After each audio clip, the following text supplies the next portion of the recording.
Hey there, dear popaholics, it's again me, Arie Abramovich, Mr.Blackhead. Happy to see all of your smiling faces back on my channel, and for those of you who are the first time here, welcome, and I hope you enjoyed the video at least the way I enjoyed extracting those blackheads. So today, we're still with Amilios, still in our first session, but this time part 3 that you all have been waiting for, or at least the 25,000 subscribers here on the channel. Who would believe that I've just started this channel about 6 months ago and now we are here. As the famous poet and composer Drake says, started from the bottom, now we're here. Anyway, for today's video there are two main topics that I would like to talk about. One of them is more of a request than an educational topic, and the other one I'm not sure how to call it, but let's say it's more of a social topic. So apparently in this field of pimple popping on YouTube, there are a lot of channels that steal videos from original creators. It is so common that even my videos already got stolen. The funny thing about this issue is that a couple of weeks ago, someone even commented on one of my videos that I stole it from another channel, the channel who basically stole it from me. Do you realize the absurd? The channel that stole from me is so successful that someone was sure that I'm the thief. Oh, and I remember now why it caught my attention so much. She wrote something like, "Stolen, even the watermark is shown on the video, thief." Seriously, you invested about a minute of your time writing this comment with capital letters, but didn't have the will to invest 5 seconds to compare the watermark to the name of the channel and see that it's the same. And no, I'm not going to do shaming here, that's why I've just deleted her comment before uploading this video. So basically my request from you, dear popaholics, be aware of the fact that somewhere on YouTube there are probably videos that were taken from my channel, and if you see one of them, just let me know in the comments below or send me an email so I will make sure to take them down. And yes, I know that I can write on the gloves, as many of you wrote me in the past, but for some reason I really don't like it, not to mention the fact that my gloves are black and then I need to find a white pen, etc, etc. So I just prefer not to do that, but don't worry, I'm working on a better solution for it in the future. Now, the other topic is somehow related to the comment of the lady who was sure that I'm a thief. Here on the internet, it is very easy to judge and make assumptions. Not only that, but it is also very easy to write anything that comes to your mind right away. We have no filters here on the internet. We are very social creatures, and in real life, when we talk to people, we see their faces, we see their expressions, their reactions, we see it right away. And if you tell someone in their face you're a thief, then they might react in many different ways. They might be angry at you, they might start crying, and that's why if you're in front of someone, most probably you will have this unconscious filter that will make you think twice before you say something like that. But here, there is just a screen that doesn't show any emotion and cannot react immediately and make you feel uncomfortable. Even 2 days ago, someone wrote me to one of my latest videos, "You have mental problems." How easy it is to write it when you don't see the person in front of you. I actually had mental situations in the past. I call it situations and not problems because I don't see it as a problem in our system, but more of a normal thing that we might go through, more like a feature of our brain than a bug. Anyway, I had depression and anxiety disorder for about 2 years, and by the way, 80% of the developed world population at some point of their life will suffer from some kind of depression and anxiety disorder, so it's perfectly normal.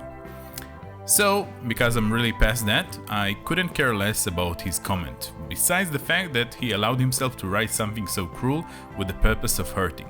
The thing is that, what if I was someone else and writing something like that would really hurt me? Now again, I don't blame entirely this person. In my opinion, the screen that you're looking at right now has most of the blame because it lacks the natural filters that we have as social creatures. But when we're using such a tool, we have to use it with great responsibility. We need to be aware of its influence and therefore to create those filters ourselves and ask ourselves, what is the purpose of my comment? Do I really have to write it, or would it be better for the world without it?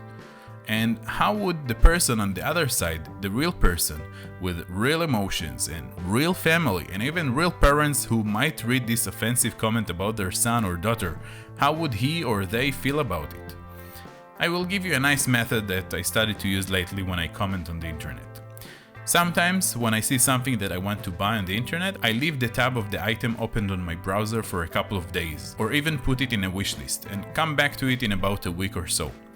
If after a week I still want to buy it, then I go and buy it, but 90% of the time I realize that I don't really need this thing and I just delete it from the wishlist. Try to do the same here. If you have this urge to comment something that might hurt someone or has some, let's say, negative vibes, just wait a couple of days. If after a couple of days you still have this urge, then go ahead and write a comment.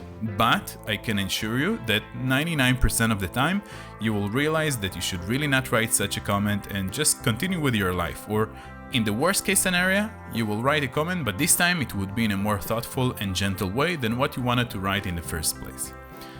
And now, after we finished with the heavy topics, are we ready for the thanking to the commenters part?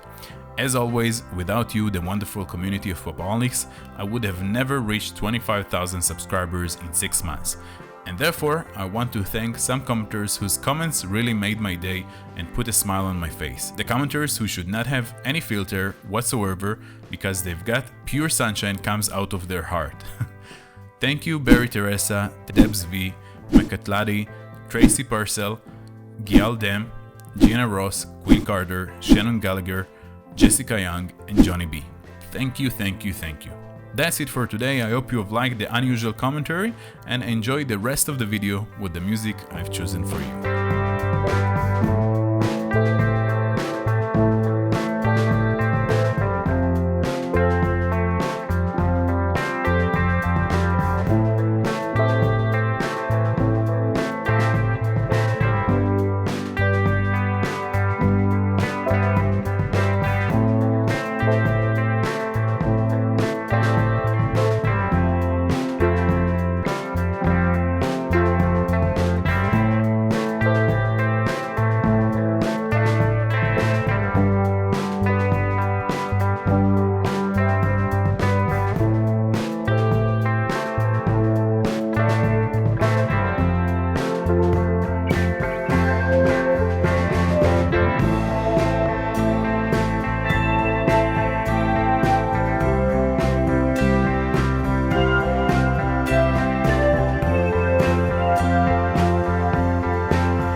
watching, dear popaholics. Hope you enjoyed the video today. You can also watch one of those 2 videos, they are very recommended. And remember to subscribe to my channel if you haven't done it yet.